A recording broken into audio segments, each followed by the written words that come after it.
Hello guys, I am सपना कालरा। कैसे हैं आप सब? आई होप आप सब अच्छे होंगे और अच्छे से स्टडी कर रहे होंगे। आज हम पढ़ने वाले हैं अकाउंटिंग का first topic, that is cash flow statement. This is first video for accounting. ये यूजफुल होने वाली है आपके यूजीसी नेट के लिए। एंड जिनके भी सिलेबस में कैश फ्लो स्टेटमेंट है उसके कंसेप्ट क्लियर करने के लिए आप ये वीडियो देख सकते हैं। क्या होता है cash flow statement? Cash flow statement is a statement showing inflows and outflows of cash during a particular period। देखो गाइस, क्या है कैश फ्लो स्टेटमेंट? नंबर 1, आपको 3 वर्ड्स दिख रहे होंगे, that is cash flow and statement. Cash क्या होता है आपका? कैश। इसमें कैश में हम सिर्फ कैश को ना लेके ऐड करेंगे कैश इक्विवेलेंट को, means cash and cash equivalent की बात करेंगे। एंड फ्लो मींस क्या होता है आपका? चेंज, कि क्या चेंजेस आ रहे हैं। Statement means a document. Statement means a document. A cash flow statement is a statement showing inflows and outflows of cash during a particular period. एक particular period में हम देखते हैं कि क्या changes आए हैं। It is a summary of sources and application of cash during a particular span of time. It analyzes the reason for changes in balance of cash between the two balance sheet date. ये reason बताता है, ये analyse करता है कि reason क्या है जो हमारे कैश में चेंजेस आए, वो किस वजह से है। जैसे गाइस देखो, अगर मान लो आप एग्जांपल लो, अगर आपके पास 1 लाख रुपीज है स्टार्टिंग में, ठीक है, और एंड में आपके पास क्या है? एंड में आपके पास क्या है? 80,000 रुपीज है, ठीक है। स्टार्टिंग में कितने हैं? 1 लाख, और एंड में कितने हैं?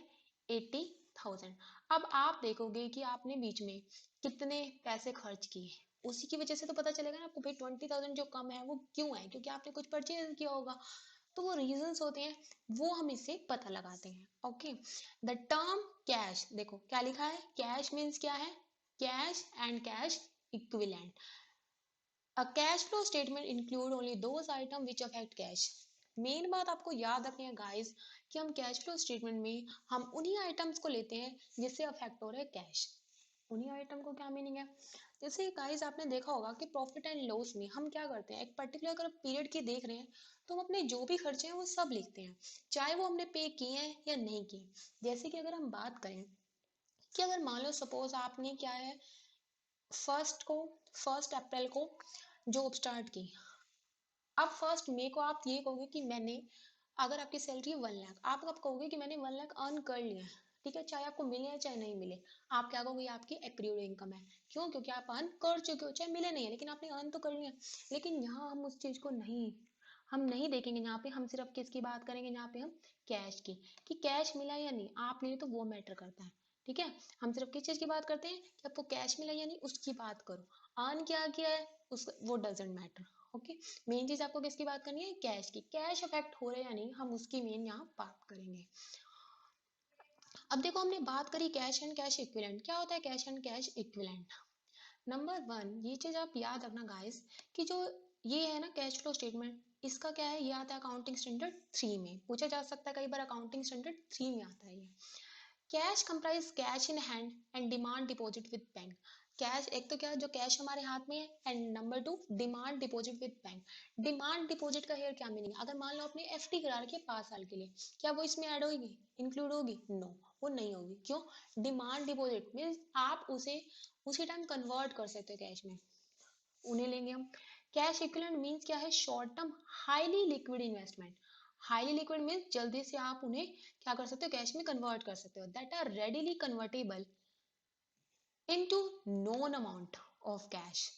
Here known amount mean, known amount का मीनिंग क्या है? देखो गाइस, अगर हम बात करें फिक्स्ड एसेट की, अगर मान लो आपने कोई मशीनरी परचेज की, अब आप कहोगे मैं उन्हें बेच के भी तो कैश अर्न कर सकता हूँ, कैश में कन्वर्ट कर सकता हूँ।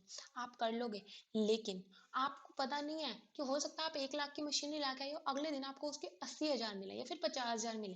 कन्वर्ट तो कैश में कर लोगे, चाहे रद्दी में बेच दोगे, 10,000 तो वहां से मिल जाएंगे। लेकिन नहीं, यहाँ बात हो रही है कि नोन अमाउंट, कि आप उसे नोन अमाउंट मीन्स आपको पता होनी चाहिए कि आप इसको कन्वर्ट करोगे तो इतना पैसा आपको मिल रहा है, ठीक है।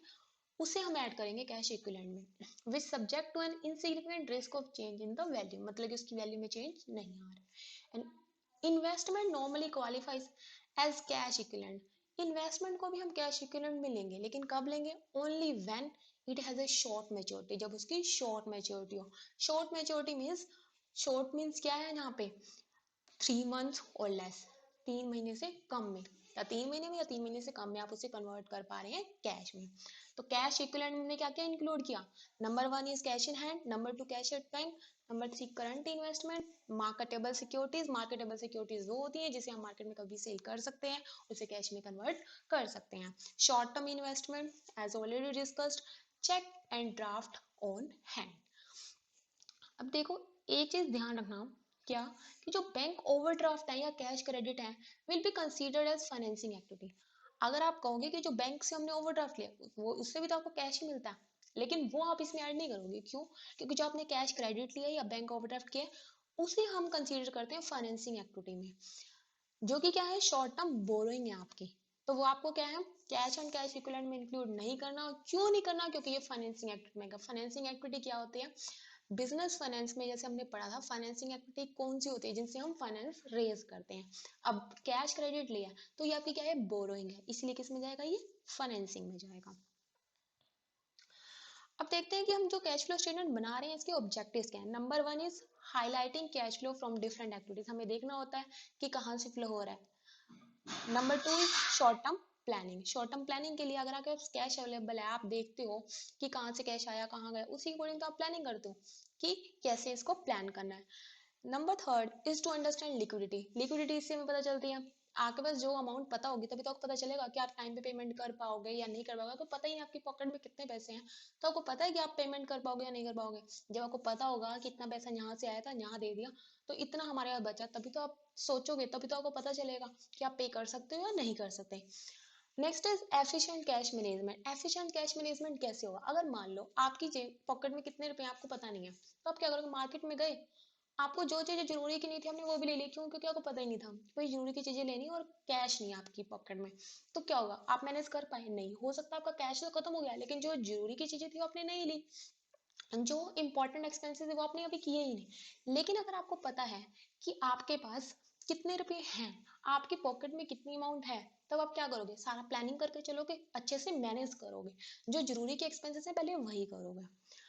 Next is comparison with budget, आप कंपैरिजन कर सकते हो बजट के साथ। बजट क्या होता है, बजट हम बनाते हैं कब, बिगनिंग में बनाते हैं, कब बनाते हैं हम, बिगनिंग में बनाते हैं कैश बजट। उसमें हम क्या दिखाते हैं, हम ये दिखाते हैं कि भाई हम ये खर्चे करेंगे, इस चीज पे करेंगे। उसके बाद कैश फ्लो स्टेटमेंट क्या होता है, हमारा कैश फ्लो स्टेटमेंट बना एंड में, एंड में बना तो हम क्या करेंगे, हमें पता चल गया कि हमने कहाँ कहाँ क्या खर्चे किए। अब कैश बजट में मैंने सोचा था कि मुझे पेमेंट करनी है 10,000 पे, और कैश फ्लो स्टेटमेंट में मैंने देखा कि मुझे उस चीज की पेमेंट करनी है 15,000 पे। तो मैंने उसको कंपैरिजन किया, क्या मैंने ज्यादा पेमेंट तो नहीं कर दी। मैंने सोचा था, अगर मान लो आप शॉपिंग करने जा रहे हो, आप घर से बजट बना के जाते हो पहले, क्या आपने सोचा कि 15,000 क्लोथ पे लगाने हैं, 10,000 ज्वेलरी पे लगाने हैं, तो ये सब आप पहले से ही बजट बना के गए, भाई मेरे पास इतने टोटल पैसे हैं, इतना इतना मुझे खर्चा करना है। फिर कैश फ्लो स्टेटमेंट में आप देखते हो कि कितना एक्चुअल में खर्च किया है, फिर उसको कंपैरिजन करते हो कि बजट के अकॉर्डिंग किया या नहीं किया। कैश पोजीशन इससे पता चलती है ऑब्वियसली। अब देखो, जो कैश फ्लो स्टेटमेंट है इसमें हमारी 3 एक्टिविटीज मेनली इन्वॉल्व होती हैं। Number 1 is operating, number 2 is investing, number 3 is financing activity.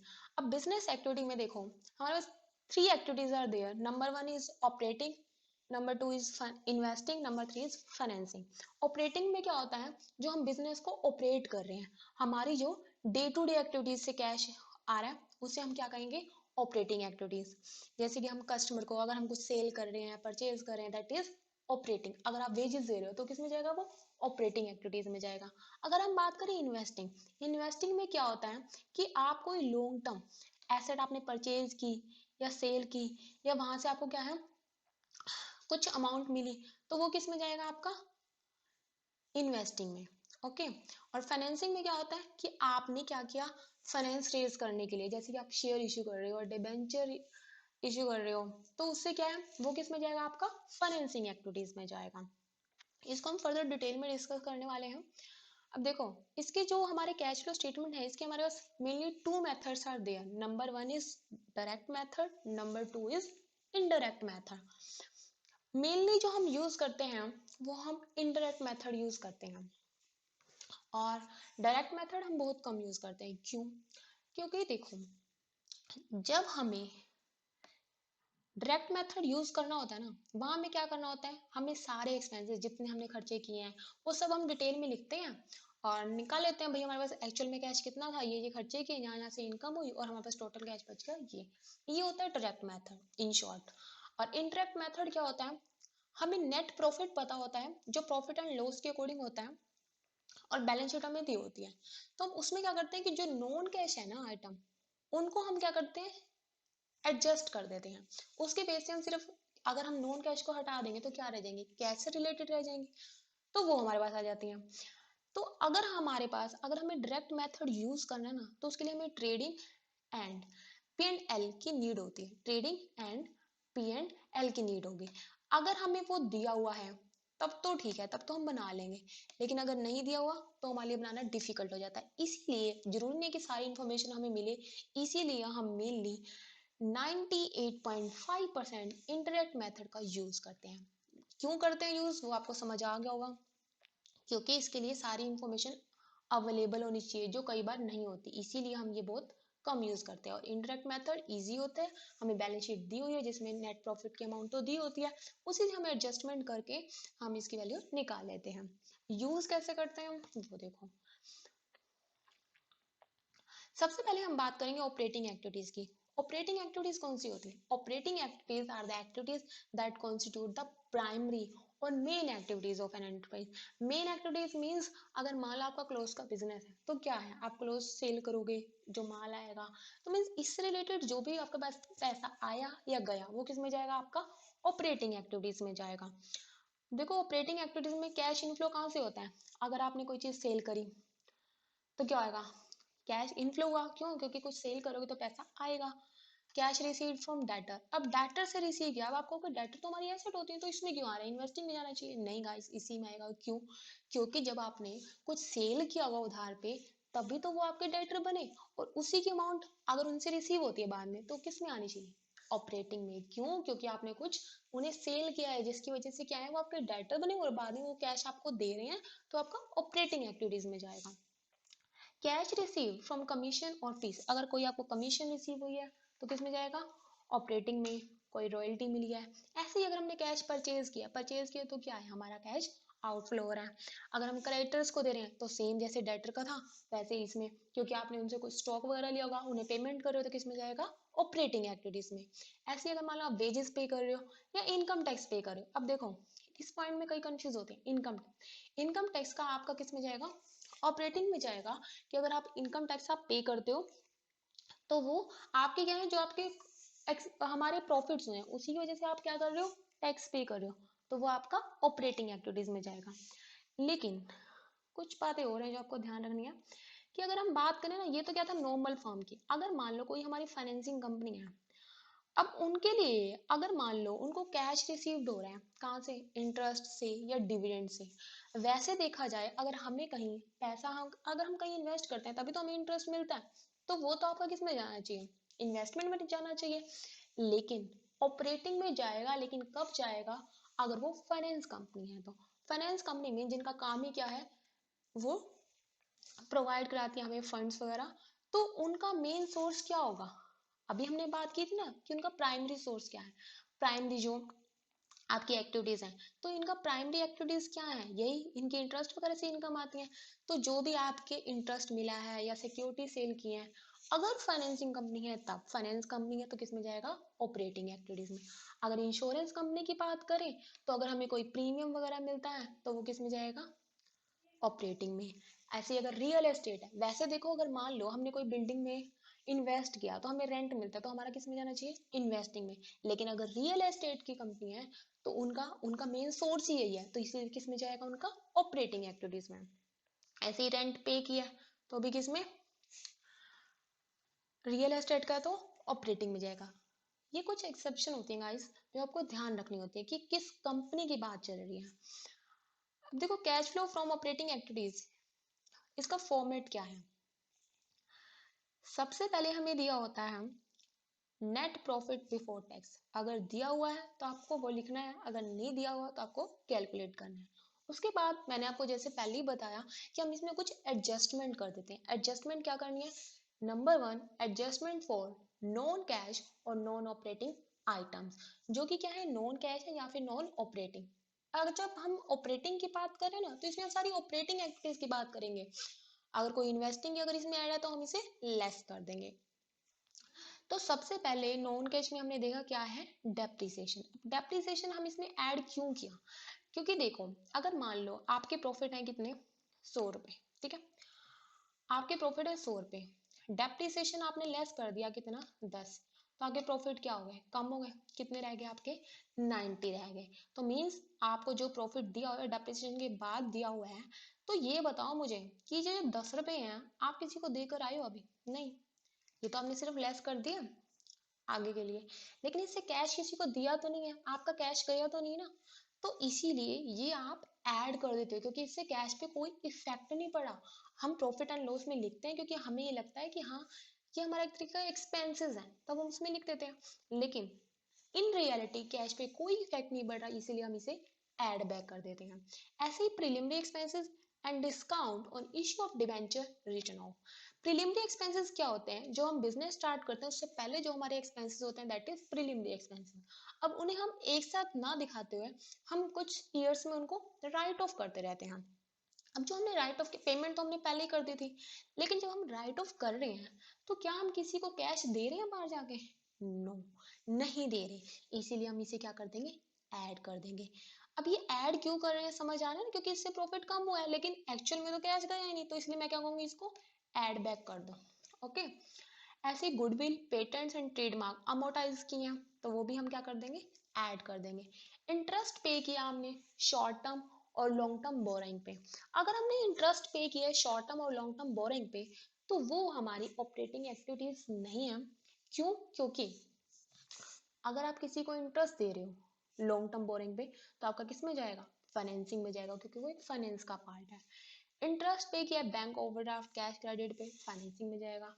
अगर आपका लॉस हुआ है फिक्स्ड एसेट पे, देखो गाइस अगर लॉस हुआ आपका फिक्स्ड एसेट पे, तो ये भी हम क्या कर देंगे, ऐड कर देंगे। क्यों, क्योंकि अगर मान लो आपको आपकी कोई फिक्स्ड एसेट थी 1 लाख की, आपकी बिकी 80,000 की थी, पहले से रखी है ना आपके पास, अब बिकी वो 80,000 की, तो 80,000 तो आपके पास आए, लेकिन ये तो नहीं है ना कि 20,000 कोई आपसे ले गया है, नहीं, किसी ने नहीं लिया आपसे 20,000, तो आपने तो वो वैसे ही लॉस में दिखा तो दिए, प्रॉफिट एंड लॉस में दिखा दिया कि लॉस ऑन फिक्स्ड एसेट, लेकिन एक्चुअल में क्या कोई आपसे कैश लेके गया है, यहाँ बात किसकी करनी है, मैंने आपको पहले बताया था, कैश की। कैश पे क्या इफेक्ट पड़ रहा है, क्या कैश पे कोई इफेक्ट पड़ रहा है, नो, तो इसीलिए हम क्या कर देंगे, इसको ऐड बैक कर देंगे। अब कुछ आइटम्स हैं जिससे हम लेस कर रहे हैं, that is interest income. Interest income कौन सी होती है, अगर आपने कई बैंक में जमा कराए होंगे पैसे, तो अगर मान लो आपने कराए हैं 100 रुपए जमा, तो आपको क्या मिल रहा है, 10 रुपीज इंटरेस्ट मिल रहा है, तो आपकी वो क्या है, इनकम है। लेकिन कौन सी इनकम है, क्या आपने बिजनेस रन करी उसकी वजह से मिली है, नो, किसकी वजह से मिली है, क्योंकि आपने इन्वेस्टमेंट करी, तो आपकी इन्वेस्टमेंट एक्टिविटीज है, तो फिर इसमें क्यों लिख रहे हो भाई, लेस करो, इसलिए क्या करेंगे, लेस करेंगे। डिविडेंड इनकम है, अगर आपने शेयर में इन्वेस्ट किया, आपको डिविडेंड मिला है, तो वो क्या है, आपकी इन्वेस्टिंग एक्टिविटीज है, इसीलिए हम ऑपरेटिंग से लेस कर देंगे। ऐसे ही रेंटल इनकम, रेंटल इनकम कब होगी, अगर आपने कहीं इन्वेस्ट किया, आपने कोई बिल्डिंग बनाई, बिल्डिंग में इन्वेस्ट किया, तो उससे जो रेंटल इनकम हुई है तो हम हमारी इन्वेस्टिंग में जाएगी, not in operating activities. Operating activities कौन सी होती हैं, जो प्राइमरी एक्टिविटीज होती हैं, that is not your primary activities, इसीलिए हम इसे क्या कर देंगे, लेस कर देंगे। Profit on sale of fixed asset है, अगर आपको कोई प्रॉफिट हुआ है सेल करने फिक्स्ड एसेट, ये भी आपका किस में जाएगा, इन्वेस्टिंग में, इसीलिए ये चीजें यहाँ से हमने लेस कर दी। लेस क्यों करी, रीजन मैंने आपको बताया, अगर आपको एक बार में समझ ना आया हो तो इसको वीडियो को दोबारा देखना, आपको समझ आ जाएगा।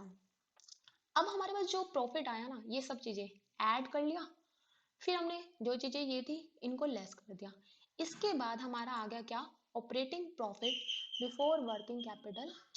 अब जो operating profit before working capital changes आया, इसमें हम ऐड कर रहे हैं क्या, increase in current, decrease in current asset. Decrease in current asset हमने ऐड करी, क्यों, क्योंकि देखो करंट एसेट हमारी क्या होती है, स्टॉक, ट्रेड रिसीबल वगैरह। अब अगर मान लो आपके ट्रेड रिसीबल स्टार्टिंग में थे कितने, 1 लाख, ठीक है, अब है कितने, अब है सपोज करो 80,000, अब कितने हैं, 80,000 है। 80,000 है मीन्स 20,000 आपको मिल गए होंगे, तभी तो वो कम हुआ है। तो इसे हम क्या कर देंगे, ऐड कर देंगे। ऐसे ही इंक्रीज इन करंट लायबिलिटीज है। करंट लायबिलिटी अगर मान लो पहले आपकी थी 80,000, अब कितनी है 1 लाख। अब 1 लाख है तो हमने क्या किया, 20,000 एक्स्ट्रा है। तो मीन जो हमने पेमेंट की है वो किसके लिए की है, कम के लिए की है। नेक्स्ट हम लेस करेंगे इंक्रीज इन करंट एसेट। ऐसे ही अगर हमने हमारी करंट एसेट इंक्रीज हो रही है तो हम लेस करेंगे। क्यों, अगर मान लो आपके पास पहले 1 लाख की एसेट थी, आप कितनी है, अब मान लो आप कितने की हैं, 2 लाख की हैं, तो मीन्स 1 लाख आपने पे किए होंगे उसको परचेज करने के लिए। तो हमारे लिए क्या होगी, वो आपकी करंट एसेट बढ़ रही है, तो इसीलिए हम वो लेस करेंगे, क्योंकि उससे हमारा कैश पे क्या इफेक्ट पड़ रहा है, कैश हमारा कम हो रहा है।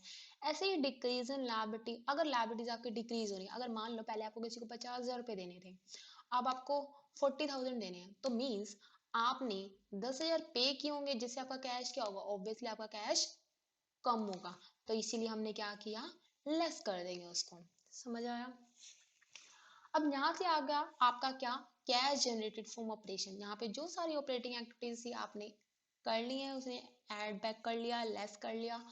अब इससे आपके आ गया क्या, कैश जनरेटेड फ्रॉम ऑपरेशन। अब इसमें से जो हमने टैक्स पे किया है वो हम लेस कर देंगे, क्योंकि उससे क्या होता है, हमारा कैश कम होएगा ऑब्वियसली। तो इसीलिए हमने लेस कर दिया। सो गाइस मेन चीज आपको ये ध्यान रखनी है कि कैश पे क्या इफेक्ट पड़ रहा है। अगर आपका कैश बढ़ रहा है तो ऐड कर देंगे, अगर आपको लगता है किसी एक्टिविटी से कैश कम हो रहा है तो वो हम लेस कर देंगे। Main thing is that. अब इधर से आपका आ जाएगा क्या, net cash from operating activities. Next हम बात करते हैं, देखो गाइस अभी मैंने आपको बताया था क्या, कैश फ्लो स्टार्टिंग में हम नेट प्रॉफिट बिफोर टैक्स ले रहे थे। नेट प्रॉफिट बिफोर टैक्स अगर आपका नहीं दिया हुआ तो हम क्या करेंगे, अगर आपको नेट प्रॉफिट दे रखा है सिर्फ, तो हम कैलकुलेट करेंगे नेट प्रॉफिट बिफोर टैक्स। वो कैसे करेंगे, हम इसमें ऐड कर देंगे, क्या ऐड करेंगे, ट्रांसफर टू रिजर्व। अगर आपने कोई अमाउंट रिजर्व में ट्रांसफर करी है तो हम ऐड करेंगे। क्यों करेंगे, अगर आप ट्रांसफर कर रहे हो रिजर्व में, अब एक बात था, अगर आपके पास 1 लाख रुपए हैं, आपने कहा मैं गुल्लक में डाल देता हूँ, 1 लाख रुपए गुल्लक में डाल दिया, तो कैश क्या आपका कहीं बाहर चला गया, नहीं है तो आपके पास ही, लेकिन हमने रिजर्व में डाल दिया। ठीक है, अब आपको कि मेरे पास नहीं है फिलहाल, क्यों, क्योंकि गुल्लक में है वो, तो हमने रिजर्व में ट्रांसफर किया, उससे कैश आपका कहीं बाहर नहीं गया। लेकिन अगर आप प्रॉफिट एंड लॉस के अकॉर्डिंग देखो तो आप वो एक तरीके से ये दिखा देते हो कि कम हो गए हमारे प्रॉफिट्स। ठीक है, लेकिन प्रॉफिट तो चाहे कम हो गए एक बार के लिए, लेकिन आपका कैश कम नहीं हुआ, इसीलिए हम इसे ऐड बैक करते हैं। Propose dividend of previous year, propose dividend of previous year को भी हम ऐड कर देते हैं। क्यों ऐड करते हैं, प्रपोज डिविडेंड होता क्या है, प्रपोज डिविडेंड होता है जो आपको बोला जाता है किसके द्वारा, बोर्ड ऑफ डायरेक्टर के द्वारा। लेकिन जो प्रपोज डिविडेंड होता है वो बोर्ड ऑफ डायरेक्टर डिक्लेयर करते हैं, लेकिन वो पे एनुअल जनरल मीटिंग में जब वो फाइनलाइज हो जाता है उसके बाद पे किया जाता है। तो मेन जो प्रीवियस ईयर का है वो हमने क्या किया, जो प्रीवियस ईयर का है वो इस साल दिया जाएगा। तो इसीलिए हमने इसमें ऐड बैक तो किया, लेकिन क्यों किया, क्योंकि प्रीवियस ईयर का हमने दिखाया होगा कि इस साल पे किया प्रॉफिट एंड लॉस में, लेकिन ये जाएगा कहाँ, ये जाएगा आपका किस में जाएगा, फाइनेंसिंग में, क्योंकि डिविडेंड हम कहाँ पे करते हैं, फाइनेंसिंग में पे करते हैं। ऐसे ही इंट्रीम डिविडेंड, इंट्रीम डिविडेंड कौन सा होता है, जो ईयर के मिड में किया जाता है, आपको ड्यूरिंग द ईयर ही पे कर दिया जाता है, इसीलिए इसी साल का होगा। इस साल का जो हमने पे किया है तो वो भी कहाँ जाना है आपका, इन सॉरी फाइनेंसिंग में जाना है, तो इसलिए हम इसे ऐड बैक कर देंगे। Provision for tax made during the current year, अगर आपने कोई प्रोविजन बनाया है टैक्स के लिए वो भी हम ऐड बैक कर देंगे। क्यों, क्योंकि हमने प्रोविजन बनाया है उससे कैश पे कोई इफेक्ट नहीं पड़ रहा। और अगर कोई रिफंड हुआ है टैक्सेस तो वो हम क्या कर देंगे, लेस कर देंगे। तो इधर से आ जाएगा क्या, net profit before tax. Next हम बात करते हैं इन्वेस्टिंग एक्टिविटी की। इन्वेस्टिंग एक्टिविटीज कौन सी होती हैं, investing activity as you know guys, जिसमें आप इन्वेस्ट करते हो, अगर उससे आपको कोई कैश अर्न कर रहे हो तो that is investing activities. Investing activities are the acquisition and disposal of long term asset and other investment, जो कि इंक्लूडेड नहीं है कैश इक्विवेलेंट में, वो सब आएंगे इसमें। अब इसका देखो फॉर्मेट देखते हैं हम, जिससे आपको समझ आएगा कि हम कैसे करते हैं। Cash flow from investing activities, अब इसमें क्या क्या आएगा, अगर आपने कोई टेंजिबल एसेट सेल करी है तो उससे क्या होगा, अगला कैश आएगा, तो इसीलिए आपने ऐड कर दिया। अगर आपने कोई intangible fixed asset like goodwill वगैरह सेल करी है तो भी क्या होगा, कैश आएगा, तो आपने यहाँ लिख दिया। अगर आपने कोई नॉन करंट एसेट इन्वेस्टमेंट करी है सेल, वो यहाँ लिख देंगे। इंटरेस्ट एंड डिविडेंड, ये आपका सबसे मेन टॉपिक है इसमें। ये सब चीजें तो आपको पता है क्या, कि अगर आप कोई भी सेल कर रहे हो एसेट, पैसा आएगा, अगर आप परचेज कर रहे हो तो पैसा जाएगा, तो हम लेस कर देंगे। इंटरेस्ट एंड डिविडेंड रिसीव, अगर आपको इंटरेस्ट एंड डिविडेंड रिसीव हो रहा है तो आपका किस में जाएगा, इन्वेस्टिंग में। लेकिन एक बात ध्यान रखना, अगर आप इंटरेस्ट एंड डिविडेंड पे कर रहे हो तो आपका फाइनेंसिंग में जाएगा। फाइनेंसिंग में क्यों जाएगा, क्योंकि आपने वहां से फंड रेज किए हैं, फंड रेज करते हैं तो वो एक्टिविटीज कौन सी होती हैं, फाइनेंसिंग में जाती हैं। अगर आप उन्हीं पे इंटरेस्ट या डिविडेंड पे कर रहे हो तो वो भी किस में जानी चाहिए, फाइनेंसिंग में। ऐसे ही अगर आपने कहीं इन्वेस्ट किया है, इन्वेस्टमेंट आपकी कहाँ आ रही है, इन्वेस्टिंग में, तो उन पे जो इंटरेस्ट या डिविडेंड आपको रिसीव हो रहा है वो भी किस में जाना चाहिए, इन्वेस्टिंग में। अगर आपने कहीं कोई फिक्स एसेट ली है, बिल्डिंग वगैरह, तो रेंट रिसीव हो रहा है, वो हम यहाँ पे ऐड कर देंगे। ऐसे ही अगर आप सेल कर रहे हो तो लेस हो जाएगा। नेक्स्ट हम बात करते हैं फाइनेंसिंग एक्टिविटीज की।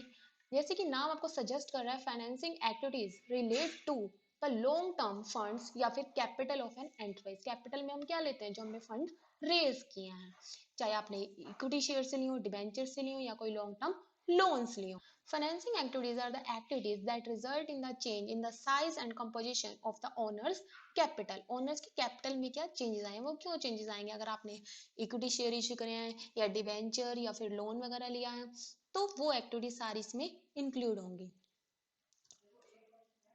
देखो गाइस, आप इसमें देख सकते हो कि अगर आपको कोई इशू करें शेयर्स डिबेंचर, वो आप ऐड कर दोगे, ऐसी लॉन्ग टर्म बोरोइंग है वो आप ऐड कर दोगे। अब देखो इसमें अगर आप पेमेंट करो ना इंटरिम डिविडेंड की, तो आप क्या कर रहे हो, लेस कर देंगे। पेमेंट कर रहे हैं इंटरिम डिविडेंड की, इंटरेस्ट की, तो किस में आएगा, फाइनेंसिंग में आएगा। लेकिन अगर आपको रिसीव हो रही है वो आपका इन्वेस्टिंग में जाएगा। ये चीज आपको मेन है, आपको ध्यान रखनी है। अब हम नेक्स्ट बात करते हैं कैश फ्लो स्टेटमेंट की। आपने अलग अलग एक्टिविटीज तो देख ली, जब हम फुल फ्लेज बनाते हैं तो हम क्या करते हैं, फर्स्ट मैंने पढ़ा था ऑपरेटिंग एक्टिविटीज, वो आइटम लिखेंगे, वो सारी एडजस्टमेंट हम करेंगे, फिर उसके बाद इन्वेस्टिंग करेंगे, फिर उसके बाद फाइनेंसिंग, इन सबको हम ऐड कर देंगे, तो हमारे पास आ जाएगी ये नेट इंक्रीज और डिक्रीज आ जाएगी हमारे पास। उसमें हम कैश एंड कैश इक्विवेलेंट जो बिगनिंग में था वो ऐड करेंगे, उससे हमारे पास जो अमाउंट आएगी that is cash and cash equivalent at the end. And की अमाउंट हमारे पास यहाँ पे आ जाएगी, जिससे हम इजिली देख सकते हैं। Treatment of some peculiar item, ये कुछ आइटम होते हैं जिनका आपको ध्यान रखना है। Number 1 is extraordinary item. Extraordinary item कौन सी होती हैं, जो कि रेगुलर फिनोमिना में नहीं होती, जैसे कि लॉस ड्यू टू थेफ्ट और अर्थक्वेक और flood. Extraordinary item non recurring in nature होते हैं, क्योंकि ये हमें रेगुलर तो नहीं मिलती, इससे कोई इनकम हुई है, या जो लॉसेज हैं ये तो नहीं कि डेली होते हैं, तो इसीलिए क्या होते हैं ये extraordinary. Hence, cash flows associated with extraordinary items should be classified and disclosed separately.